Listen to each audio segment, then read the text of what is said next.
अपने फायदे के लिए अधेड़ उम्र के इंसान के साथ शारीरिक संबंध मत बनाओ, वरना इसका अंजाम इतना भयावह होगा जिसकी कल्पना आप सपने में भी नहीं कर पाओगे। तो चलिए आज की कहानी के माध्यम से ये समझने की कोशिश करते हैं कि कैसे एक लड़की अपने से दुगनी उम्र के इंसान के साथ अवैध संबंध बनाती है और कैसे वही अधेड़ इंसान अपनी काली करतूत को छुपाने के लिए उस लड़की को इतनी भयावह मौत देता है जिसे सुन हर किसी के रोंगटे खड़े हो गए। मैं हूँ रूपा और आज हम बात करेंगे ट्विंकल डागरे हत्याकांड के बारे में। कहानी शुरू करने से पहले आप लोगों से एक रिक्वेस्ट है, अगर आप लोगों को ऐसे ही क्राइम की स्टोरी सुननी पसंद है तो मेरे चैनल को सब्सक्राइब करें। मध्य प्रदेश के इंदौर शहर के बाणगंगा इलाके में एक परिवार रहता था। इस परिवार को लोग डागरे फैमिली के नाम से जानते थे। इस परिवार में पेरेंट्स के अलावा उनकी एक 22 साल की बेटी थी जिनका नाम ट्विंकल डागरे था। वैसे तो ये लड़की LLB की स्टूडेंट थी, लेकिन साथ ही इनकी रुचि पॉलिटिक्स में बहुत ज्यादा थी और इसी कारण से ये इंदौर कांग्रेस कमेटी की सचिव भी थी। इलाके के लोग इसे बहुत अच्छे से जानते थे क्योंकि बहुत से सामाजिक कार्यों में ये सामने दिखाई देती थी। अब ये दिन था 16 अक्टूबर 2016 का। उस दिन वाल्मीकि जयंती पे ये लड़की सुबह अपने घर से निकलती है। ये घर पे ये कहकर गई थी कि इसे बाजार में कुछ काम है, उसके अलावा कुछ और काम निपटाकर ये 2 से 3 घंटे में वापस आ जाएगी। लेकिन 16 अक्टूबर 2016 की शाम तक भी ये लड़की अपने घर वापस नहीं आती है। घर वाले थोड़े परेशान होते हैं। जब रात को अंधेरा हो जाता है तो घर वाले उसके दोस्तों को, उसकी पार्टी के जो मेंबर होते हैं उन्हें कॉल करके पूछते हैं, लेकिन उस दिन ये लड़की किसी के पास भी नहीं गई थी। अब अगला दिन आ जाता है, यानी कि 17 अक्टूबर 2016। सुबह से ही घर वाले इसे ढूंढ रहे थे, इसके दोस्त भी इसे ढूंढने में लगे हुए थे। कांग्रेस कमेटी के जो कार्यकर्ता है वो भी इस लड़की को ढूंढने में लगे थे, लेकिन 17 अक्टूबर के पूरा दिन भी ये लड़की नहीं मिलती है। अब दिन आ जाता है 18 अक्टूबर 2016 का, जब परेशान होकर इसके घर वाले नजदीकी के बाणगंगा पुलिस स्टेशन में जाकर इसकी मिसिंग रिपोर्ट फाइल करा देते हैं। अब क्योंकि ये लड़की राजनीति से जुड़ी हुई थी, इसीलिए पुलिस भी इस केस में कोई लापरवाही नहीं बरतती है और तुरंत ही इसकी इन्वेस्टिगेशन स्टार्ट हो जाती है। पुलिस सबसे पहले 16 अक्टूबर 2016 की इस लड़की की मोबाइल लोकेशन चेक करती है। उसकी जो लास्ट लोकेशन है वो इंदौर से कुछ किलोमीटर दूर बदनावर की दिखाई देती है। पुलिस बिना देरी किए उसकी मोबाइल लोकेशन पे पहुंचती है। अब बदनावर जाकर पुलिस को ये तो मालूम चल जाता है कि लास्ट टाइम वो लड़की यहीं पे आई थी, लेकिन अब पुलिस को ये कारण मालूम करना था कि आखिर इंदौर से इतना किलोमीटर दूर ये लड़की क्या करने आई थी। और इसी के चलते जब इस ट्विंकल डागरे नाम की लड़की के माता पिता से बात की जाती है तो मालूम चलता है कि बदनावर इलाके में ही एक लड़का रहता है जिसका नाम अमित है और हाल ही में ट्विंकल और अमित की एंगेजमेंट हुई थी। ट्विंकल ने अपनी पसंद से अमित के साथ एंगेजमेंट की थी और उसकी लास्ट लोकेशन भी बदनावर इलाके की दिखा रहा था। इसीलिए पुलिस के लिए पहला सस्पेक्ट बन जाता है अमित। पुलिस बिना देरी किए अमित के घर जाती है, उससे पूछताछ होती है तो मालूम चलता है कि 15 अक्टूबर 2016 को, यानी कि गायब होने से एक दिन पहले ही ट्विंकल ने अमित के साथ बाय कॉल बात की थी। उसके बाद ना तो ट्विंकल ने अमित को कॉल किया था और ना ही उससे मिलने के लिए बदनावर आई थी। अब पुलिस अमित की बातों पे यकीन नहीं कर रही थी, इसीलिए अमित का बैकग्राउंड खंगाला जाता है। उनकी कॉल डिटेल्स चेक होती है, परिवार वालों की कॉल डिटेल्स चेक होती है, उस इलाके में लगे CCTV कैमरों की जांच होती है। तो उससे ये प्रूफ हो जाता है कि अमित की बात ट्विंकल से आखिरी बार 15 अक्टूबर को ही हुई थी और उसके बाद अमित ट्विंकल से मिला ही नहीं। यानी कि पुलिस का यहाँ पे जो पहला सस्पेक्ट था अब वो शक के दायरे से बाहर हो गया था। अब पुलिस अपनी जांच का एंगल चेंज करती है क्योंकि ये लड़की राजनीति से जुड़ी हुई थी, इसके कुछ दुश्मन भी हो सकते हैं, कुछ दोस्त भी थे। तो पुलिस का मानना था कि हो सकता है इसके किसी दुश्मन ने इसका किडनैप किया हो। अब पुलिस इसी एंगल में छानबीन करती है। 40 से ज्यादा मोबाइल नंबर की जांच होती है, 100 से ज्यादा लोगों से पूछताछ होती है, लेकिन उसके बावजूद भी पुलिस के हाथ बिल्कुल खाली थे, क्योंकि किडनैपिंग वाला जो एंगल था वो पूरी तरह से फेल हो रहा था और ना ही इसके पेरेंट्स को किडनैपिंग वालों ने कोई कॉल किया था। फिरौती के लिए भी कोई कॉल नहीं आया था। यानी कि पुलिस का जो दूसरा एंगल था किडनैपिंग वाला, वो भी यहाँ पे फेल हो गया था। अब क्योंकि पुलिस के हाथ अभी तक खाली थे, इसीलिए पुलिस ट्विंकल डागरे के बैकग्राउंड को खंगालना शुरू कर देती है, उसके निजी लाइफ के बारे में पता करना शुरू करती है। सोशल मीडिया हैंडल्स पे उसके पोस्ट वगैरह देखे जाते हैं, तो पुलिस को मालूम चलता है कि 22 साल की ट्विंकल डागरे के एक 65 साल के जगदीश करोतिया नाम के व्यक्ति के साथ अवैध संबंध थे। दरअसल ये जो जगदीश करोदिया था, ये बीजेपी से पार्षद रह चुका था, बड़े बड़े नेताओं में इसका उठना बैठना था और पुलिस को यही मालूम चलता है कि 22 साल की ट्विंकल का इसके साथ अवैध संबंध थे। अक्सर उस दोनों को साथ में देखा जाता था और उसी की बदौलत जो ट्विंकल डागरे है उसको कांग्रेस में सचिव का पद भी मिल गया था। इस जगदीश करोदिया नाम के व्यक्ति के 3 बेटे भी थे, जिनमें एक का नाम अजय, दूसरा विनय और तीसरा विजय शामिल था। जगदीश करोदिया की बीवी भी थी, इनके बेटे की बहुएं भी थी, तो इसका पूरा हरा भरा परिवार था। लेकिन क्योंकि जैसा कि पुलिस को मालूम चला कि ट्विंकल और जगदीश में कुछ अवैध संबंध थे, तो पुलिस यहाँ पे जगदीश करोदिया से बातचीत करने के लिए उसके घर पे जाती है। अब क्योंकि ये रूलिंग पार्टी का सदस्य था, पूर्व पार्षद भी था, तो इसके साथ ज्यादा सख्ती से पूछताछ नहीं की जा सकती थी। लेकिन पुलिस अपने एंगल से इंफॉर्मेशन निकालने की कोशिश करती है, लेकिन यहाँ पर भी पुलिस के हाथ खाली रह जाते हैं, क्योंकि जगदीश नाम का ये 65 साल का व्यक्ति पुलिस को कहता है कि ट्विंकल उसके एक करीबी कार्यकर्ता है, काफी सालों से वो उसके साथ काम कर रही है और वो खुद परेशान है कि ट्विंकल अचानक से कहाँ गायब हो गई है। साथ ही जगदीश नाम का ये व्यक्ति पुलिस को बताता है कि आप मेरे ऊपर शक करने के बजाय ट्विंकल के पेरेंट्स पे शक करिए, क्योंकि कुछ दिनों पहले ट्विंकल ने पुलिस स्टेशन में जाकर रिपोर्ट लिखवाई थी, जिनमें उसने अपने पेरेंट्स पे ही आरोप लगाया था कि वो ट्विंकल को परेशान करते हैं। अभी तक पुलिस को लग रहा था कि इस केस में जगदीश एक सस्पेक्ट है, लेकिन जगदीश की इंफॉर्मेशन के अनुसार जब पुलिस स्टेशन में जाकर चेक किया जाता है तो मालूम चलता है कि कुछ दिन पहले ही ट्विंकल ने अपने माता पिता के खिलाफ एक रिपोर्ट लिखवाई थी, जिसमें बताया गया था कि उसके माता पिता उसे परेशान करते हैं। यानी कि पुलिस के लिए अब जो सस्पेक्ट थे वो ट्विंकल के पेरेंट ही बन चुके थे। अब पुलिस ट्विंकल डागरे के पेरेंट्स को पुलिस स्टेशन बुलाती है और उसके साथ सख्ती से पूछताछ होती है, लेकिन ट्विंकल डागरे के पेरेंट्स पुलिस को बताते हैं कि जिस तरह के इल्जाम हमारे ऊपर लगाए थे ट्विंकल के द्वारा, उनके पीछे भी जगदीश का ही हाथ था। उसी ने हमारी बेटी को बरगलाकर हमारे खिलाफ रिपोर्ट कराई थी। अब जो ट्विंकल के पेरेंट है वो खुलकर पुलिस को बताते हैं कि 22 साल की ट्विंकल के 65 साल के जगदीश से अवैध संबंध थे और इन अवैध संबंधों के चलते जो जगदीश है उसने ट्विंकल को पूरी तरह से अपने कब्जे में किया हुआ था। उसने पहले उसे बीजेपी में एक बहुत ही मुखिया पद दिलाया था, लेकिन किसी कारण से वो पद ट्विंकल को छोड़ना पड़ा। उसके बाद उसने अपनी पहचान लगवाकर इंदौर कांग्रेस कमेटी में सचिव की जो पोस्ट है वो ट्विंकल को दिला दी थी। अक्सर ट्विंकल जगदीश के साथ घूमती थी और जब हम उसे उसके साथ घूमने से रोकते थे तब जाकर उसके जगदीश के कहने पे उसने हमारे खिलाफ रिपोर्ट लिखवाई थी। ट्विंकल के पेरेंट्स पुलिस को बताते कि हो ना हो, हमारी बेटी के गायब होने के पीछे जगदीश करोदिया का ही हाथ है। आप किसी भी तरीके से उसकी छानबीन कीजिए।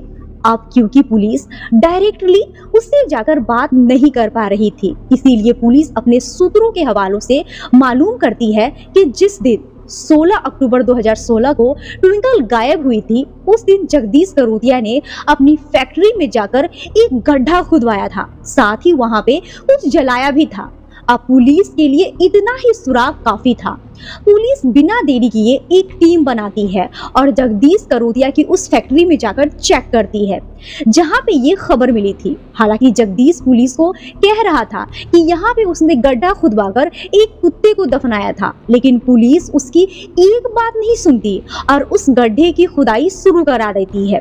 उस गड्ढे को खोदने के बाद उसके अंदर से एक कंकाल रूपी कुछ आकार निकलता है। जब फॉरेंसिक टीम उसकी जांच करती है तो पाया जाता है कि यह कंकाल किसी इंसान का नहीं बल्कि एक कुत्ते का है। कहने का मतलब यह है कि जगदीश करोतिया की फैक्ट्री से भी पुलिस के हाथ कोई सुराग नहीं लगा था।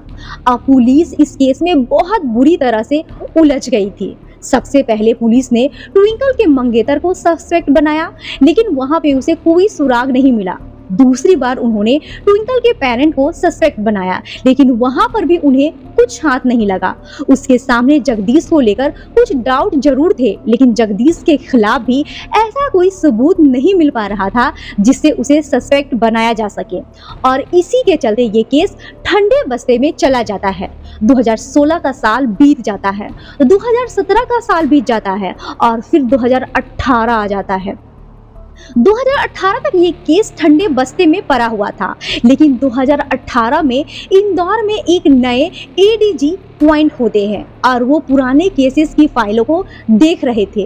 तभी उनके सामने ट्विंकल डागरे की फाइल आती है। वो इस केस को स्टडी करते हैं और उसके बाद वो फैसला लेते हैं कि अब वो इस केस को रीओपन करेंगे और इसके कातिलों को ढूंढेंगे। इसी के चलते 10 लोगों की एसआईटी यानी कि स्पेशल इन्वेस्टिगेशन टीम का गठन किया जाता है और इस केस की छानबीन शुरू कर दी जाती है। इस केस को स्टडी करने के बाद इतना तो मालूम चल गया था कि इस केस में जगदीश करोतिया का ही डायरेक्ट इन्वॉल्वमेंट है, लेकिन उसके लिए पुलिस को सबूत चाहिए थे और पुलिस इसके लिए कोर्ट जाती है। दरअसल पुलिस कोर्ट में कहती है कि वो जगदीश करोतिया और साथ ही ट्विंकल के पेरेंट का लाई डिटेक्टर टेस्ट कराना चाहते हैं, जिसको दूसरी भाषा में ब्रेन मैपिंग टेस्ट भी कहा जाता है। अब यहाँ पे पुलिस ने ट्विंकल के पेरेंट को इसीलिए इंक्लूड किया क्योंकि अगर वो केवल जगदीश का लाई डिटेक्टर टेस्ट करवाते तो वो क्योंकि रूलिंग पार्टी का नेता था तो प्रॉब्लम हो सकती थी, इसीलिए ट्विंकल के पेरेंट को भी टेस्ट कराया जाता है। अब इन दोनों का यानी कि पेरेंट और जगदीश का ब्रेन मैपिंग टेस्ट होता है। तो पेरेंट का टेस्ट है वो तो नेगेटिव आता है, लेकिन जगदीश करोतिया का टेस्ट पॉजिटिव आता है। यानी कि इस केस से जुड़े सवालों पर वो कुछ न कुछ पुलिस से झूठ जरूर बोल रहा था। अब यहीं पे पुलिस को यकीन हो जाता है और इसी के चलते पुलिस शक के आधार पे जगदीश करोतिया की फैक्ट्री में काम करने वाले 2 नौकरों को उठा लेती है। जब सख्ती से उनके साथ पूछताछ होती है तो उनमें से एक नौकर मुंह खोलता है और वो पुलिस को बताता है कि 16 अक्टूबर 2016 के दिन जो ट्विंकल डागरे है वो सुबह से ही जगदीश करोतिया के साथी थी। वो एक साथ ही फैक्ट्री की तरफ निकले थे अपने रेनॉल्ट डस्टर कार में, लेकिन जब वो वापस आए तो उनके साथ ट्विंकल नहीं थी और उसके बाद से ही वो गायब है। पुलिस को ये पहली लीड मिली थी क्योंकि पुलिस को अभी तक जगदीश में शक तो था, लेकिन अब वो शक यकीन में बदलता जा रहा था। अब पुलिस बिना देरी किए जगदीश और उनके तीनों बेटों को अरेस्ट कर लेती है और जब सख्ती से इनके साथ पूछताछ होती है तब जाकर ये अपना मुंह खोलते हैं और ये पुलिस को कहते हैं कि जो ट्विंकल डागरे है उसकी हत्या किसी और ने नहीं बल्कि जगदीश और उनके तीनों बेटे ने ही मिलकर की है। सबसे पहले पुलिस डेड बॉडी के बारे में जब पूछती है तो वो बताते हैं कि उनकी डेड बॉडी को उन्होंने अपनी ही फैक्ट्री में जाकर एक गड्ढा खुदवाया था। वहां पे जाकर उन्होंने कुछ पूरे के साथ उसकी बॉडी को जला दिया था और बाकी के जो अवशेष हैं उन्हें इकट्ठा कर नाले में बहा दिया था। अब पुलिस को यहाँ पे सस्पेक्ट के साथ साथ पूरे सबूत भी मिलने शुरू हो गए थे और इस केस का पूरा खुलासा भी हो गया था। अब जगदीश पुलिस को बताता है कि कुछ साल पहले उसकी मुलाकात ट्विंकल डागरे से हुई थी और पहली ही मुलाकात में जगदीश का दिल ट्विंकल पे आ गया था। हालांकि इनकी एज में लगभग 40 साल का डिफरेंस था, लेकिन उनके बावजूद भी इनका दिल ट्विंकल पे आया और इसी के चलते उसने बीजेपी पार्टी में उसे एक अच्छा खासा पद दिलवाया। अब क्योंकि जो ट्विंकल है उनकी भी राजनीति में बहुत ज्यादा रुचि थी, तो वो भी जगदीश करोतिया है उनका साथ पाकर काफी खुश थी। ये दोनों साथ में घूमा करते थे, बहुत सारी मीटिंग करते थे और एक दिन मौका पाकर जगदीश ट्विंकल को लेकर एक होटल में जाता है और वहां पे बैठकर ये खाना खाते हैं। और खाना खिलाने के दौरान ही जो जगदीश है वो कुछ नशीला पदार्थ लिक्विड में मिलाकर ट्विंकल डागरे को दे देता है और कुछ ही देर में उसे नींद आने लगती है। उसके बाद जगदीश उसे अपनी गाड़ी में बिठाता है और कहता है कि तुम्हें घर छोड़ दूंगा, लेकिन वो उसे घर नहीं छोड़ता है बल्कि अपने एक फ्लैट पर लेकर जाता है। उस फ्लैट पर ले जाने के बाद तकरीबन 2 से ढाई घंटे बाद जब ट्विंकल को होश आता है तो वो महसूस करती है कि उसके साथ कुछ हुआ है, उसके कपड़े सही से नहीं थे। वो देखती है कि फ्लैट के सामने ही कुर्सी पे जगदीश करोतिया बैठा हुआ है और वो समझ गई थी कि उसके साथ जगदीश ने क्या किया है। अब वो रोने लगती है, चीखने लगती है। वो जगदीश को कहती है कि तुमने मेरे साथ बहुत गलत किया है, लेकिन जगदीश उसे कहता है कि इसके बारे में अगर किसी को भी बताओगी तो तुम्हें और तुम्हारे घर वालों को जान से मार दूंगा। इसी के चलते जो ट्विंकल डागरे है वो चुपचाप अपने घर आ जाती है और इस बारे में उसने अपनी माँ को भी बताया था। उसके बाद वो अपने घर में ही रहना शुरू कर देती है, लेकिन जगदीश करोतिया अभी उसका पीछा नहीं छोड़ रहा था।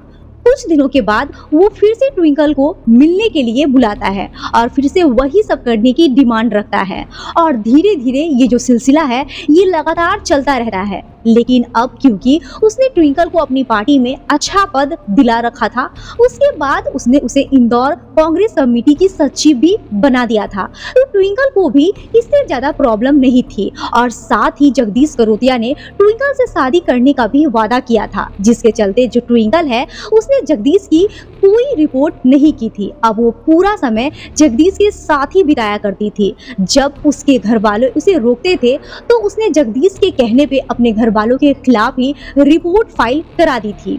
अब यहाँ पर तो सब कुछ ठीक चल रहा था, लेकिन 2016 में क्योंकि ट्विंकल अब जगदीश के साथ सहमति से संबंध बनाती, इसी के चलते वो प्रेग्नेंट हो जाती है।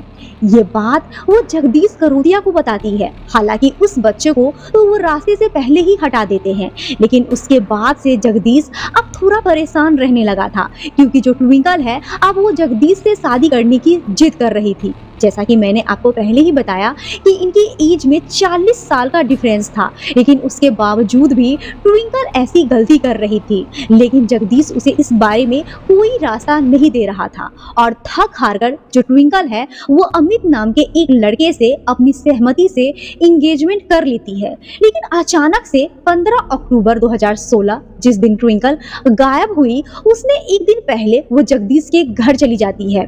वहां पे जगदीश की बीवी, उनके 3 बेटे, उनकी बहुएं भी मौजूद थी। वहां पे जाकर वो जगदीश से शादी करने की बात सामने रखती है, तो जगदीश की वाइफ उसे बहुत मारती पीटती है। वो उसे इतनी बुरी तरीके से मारती है कि वो वहीं पे बेहोश होकर गिर जाती है। जगदीश आता है, वो उसे हॉस्पिटल ले जाता है और हॉस्पिटल ले जाने के बाद उसे कहता है कि अभी शादी वाली बात अपने दिमाग से निकाल दो। लेकिन साथ ही जगदीश ये भी समझ चुका था कि ट्विंकल को अब रास्ते से हटाना होगा, नहीं तो उसका राजनीतिक करियर भी खराब हो जाएगा। इसी के चलते वो अपने बेटों के साथ मिलकर प्लान बनाता है और उसी दौरान दृश्यम नाम की एक मूवी आई थी। ये मूवी तीनों बेटे और जगदीश ने एक साथ बैठकर देखी थी और यहीं से उन्हें आइडिया मिला था कि किस तरह से ट्विंकल को रास्ते से हटाना है। अब ये प्लान बनाकर 16 अक्टूबर 2016 को ट्विंकल को मिलने के लिए बुलाते हैं। उसे लेकर अपनी फैक्ट्री पे जाते हैं। पहले गला दबाकर उसकी हत्या की जाती है, उसके बाद एक गड्ढा खोदकर उसी में ट्विंकल की डेड बॉडी डालकर जला दी जाती है। उसको जलाने के बाद उसके अवशेष इकट्ठा करके उन्हें नाले में बहा दिया जाता है और फिर एक कुत्ते को लाकर उसमें दफना दिया जाता है। जैसा कि मैंने आपको बताया कि पुलिस ने वहां पे खुदाई की थी और उन्हें कुत्ते की डेड बॉडी मिली थी। ये आइडिया भी इन्होंने दृश्यम मूवी देखकर ही लिया था। हालांकि बाद में जाकर ये पकड़े गए, लेकिन इन्होंने प्लान बहुत ही परफेक्ट बनाया था। लेकिन एक पुरानी कहावत है कि कातिल चाहे कितना भी होशियार हो, वो कहीं ना कहीं पकड़ा जरूर जाता है। वैसे तो ये प्लान प्लान पूरी तरह से परफेक्ट था, लेकिन एक तो जगदीश के नौकर ने जो बताया कि ट्विंकल 16 तारीख को उनके साथ ही यहाँ से पुलिस को शक हुआ था। दूसरा, लाई डिटेक्टर टेस्ट जो मृत्यु के 2 साल बाद यानी कि 2018 में कराया गया, वहां से भी पुलिस का शक जगदीश की तरफ गया और इस कारण इस केस का खुलासा हो पाया। पुलिस ने सारे सबूत गवाहों के आधार पे जगदीश और उनके तीनों बेटों जैसे अजय, विनय और विजय, इन्हें भी जेल में बंद किया। ये सभी अभी जेल में ही है। तो ये थी ट्विंकल डागरे हत्याकांड के पीछे की पूरी सच्चाई। तो आपको ये कहानी कैसी लगी और आपने इस कहानी से क्या शिक्षा ली, कमेंट में जरूर बताएं और ऐसे ही वीडियो देखने के लिए हमारे चैनल को सब्सक्राइब करें। धन्यवाद।